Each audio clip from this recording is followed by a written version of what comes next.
Hello everyone, today we are talking about graphing quadratic equations. Now this is a very popular topic, so let's get started. First of all, we need to understand the different forms there are for quadratic equations. Number one, there's the standard form that's given by y is equal to ax squared plus bx plus c.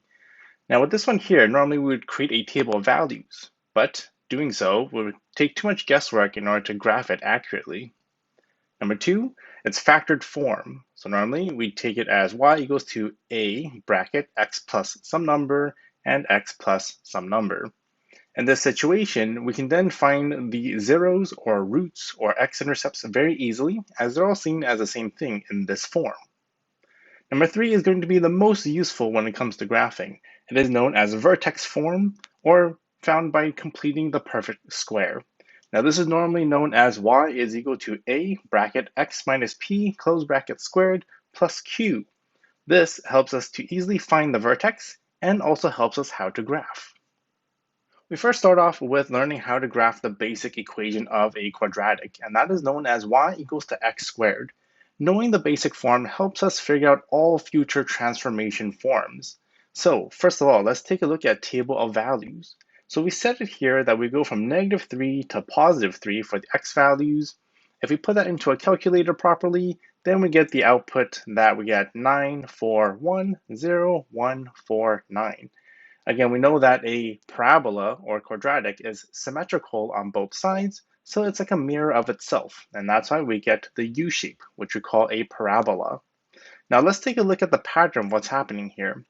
On the x value side, we'll start from the value of 0 and take a look at the positive numbers. We see here that we're always increasing by 1.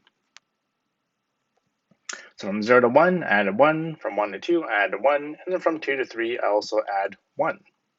Let's take a look at the y values.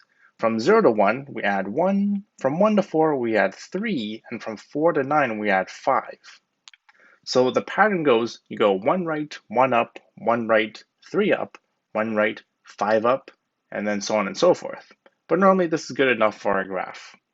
So let's do this on our graph here and see what comes out. We'll start at 0, 0. And then we'll go to 1 to the right, 1 up, which is located at 1, 1. Then we'll go 1 to the right and then 3 up, and that'll bring us to 2, 4.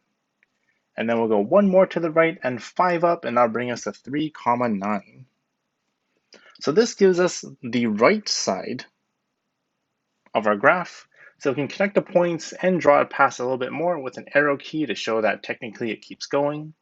The nice thing about parabola is once I've done this half side, I can mirror it and then it'll get me the other half side. So again, I can go over here, then over here, then over here. See, the points have been mirrored. So this will complete my other half side. Similarly, and we'll draw an arrow key this way.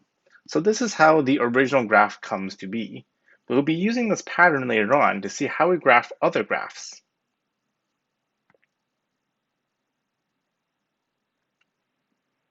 So here's a question that we have gotten recently. We have y is equal to x squared plus 12x plus 32. This one is known as standard form. Again, in standard form, it is the least useful format. So we're going to show you how to graph it using factored form and also vertex form. Now, if you've forgotten how to factor or how to complete the perfect square, we'll have links above for you to check those videos out in the process. So first of all, let's deal with vertex form because that is much easier to graph. So if I did complete the perfect square from standard form, it'll get me to vertex form, which gets me to this equation here. Y is equal to bracket x plus 6 close bracket squared minus 4. The vertex here is very useful. Now, where is the vertex? The vertex has a value of -6, -4. So again, it is based off of this value here and here. The x value will always be the opposite of what you see, and then the y value will always be the same as the back constant. So the vertex basically acts as your starting point. Okay, so the vertex is your start point. The a value is always in the front of the brackets, so the a value is actually a value of 1. So when a is a value of 1, our pattern stays the same. We still go 1 right, 1 up, 1 right, 3 up, 1 right, 5 up, and then we just mirror it, and then we get our full graph. So we'll do this one in red. It says that the vertex is at -6, -4. So let's put a point there, -6, -4, right there. There's our starting point. Now, since a value is still 1, our pattern stays the same. So go 1 right, 1 up, 1 right, 3 up, 1 right, 5 up. And you can technically keep going with the pattern if you want to go higher, but normally this is enough to draw your half side. And that's normally good enough. On the other side, we can also mirror it. So again,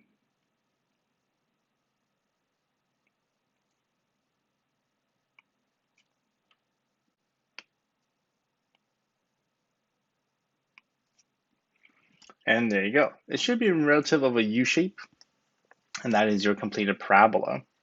Now we're going to show you another method using the factored form.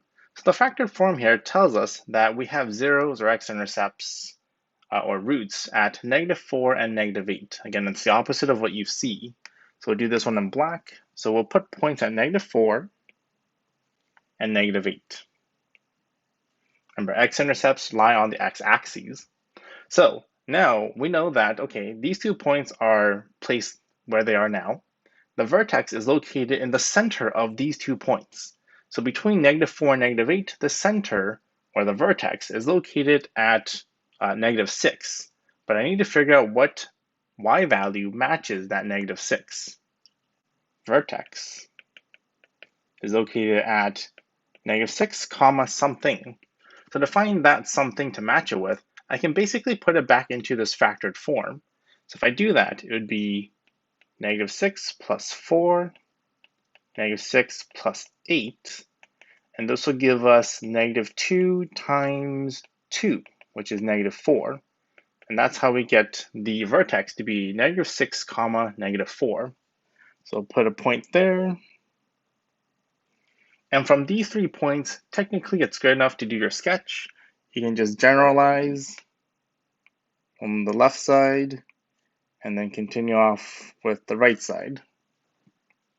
Some teachers will require more points of accuracy, and that is why we recommend using vertex form usually. Now let's take a vertex form example where the a value is no longer 1. What if it was 3? How do we change our graphing style then? So first of all, let's talk about where is our vertex. Our vertex is, in this case, again, based off of these points here, this one and this one.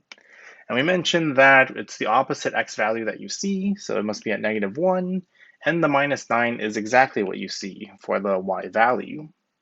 In this case, the vertex is known as P and Q, or x and y, whatever makes sense to you, as long as you can recognize which one belongs where. The a value here is given by 3, so with a no longer being 1, our pattern then needs to change. So originally the pattern was 1, 1, and then 1, 3, and then 1, 5. So what the a value does is actually it's going to multiply to our y values. So in this situation, how this will change then, well, it'll go 1 right times that by 3 will give me 3 up, and then 9 up, and then 15 up. So the way we move is still 1 to the right, but then the going up amount changes by whatever a is changing by. So for this one here, again, we're going to start at -1, -9. It'll be right here. We're going to go 1 right, 3 up, 1 right, 3 up, and then 1 right, 9 up. And then the rest you'll see it go off the grid. So we'll just map it to the other side.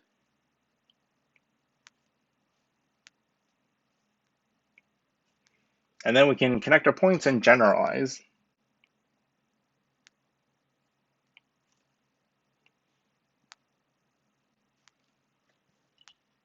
So that does it for today's video. Make sure to like the video and subscribe to the channel. It would mean so much to me. Thank you so much for watching, and I'll see you in the next one.